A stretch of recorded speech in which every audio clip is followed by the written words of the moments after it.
Assalamu alaikum баткендери. Мен силерге биринчиден бардыңарга рахмат дейм. Мен анан Москвадан алып келгенимде бир жүк бар. Атам Москвада 73 жашка чыкты. Ошо 38 жыл Кыргызстанда эмгек кылып, ордуда иштеп, ушундай суучулар болуп биз Москвага кеткенибизге 26 жыл болду. Ошо атам служба алган ошо Баткен областында аябай жүргөн, ошон үчүн силердин аны ошон үчүн Баткенге барып балам колун көпүрөгүмө коюп ошолорго рахмат деп ийилип кой деген ошону силерге жеткирип коюм.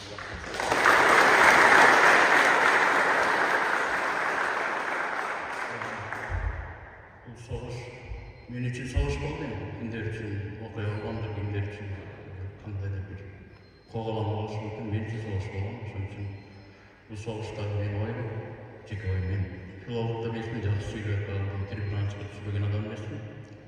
Бир гана айтканым ошо, бул согушту Баткен эл үчүн. Кайсы кыйын жерлерде болсо, патрон ташыган, сүйлөшкөнү барган, жана жөнөкөй карапайым эле барып ошол жерде сүйлөшүп, ошол бүт вайнелердин керектүү нерсени Баткен эл алып жүргөн. Ошон үчүн силерге чоң рахмат. Кудайым буйрса, мына биздин өкмөтүбүздүн өкүлдөрү силерге чоң рахмат.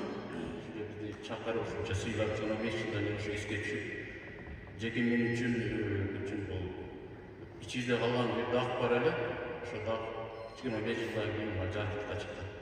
Ошон үчүн силерге чоң рахмат. Эл журттун, кыргыз элинин ар дайым аман болуңуздар.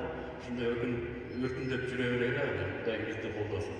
Ар дайым башыңызды бийик көтөрүп жүрүшкө аракет кылыңыз. Рахмат.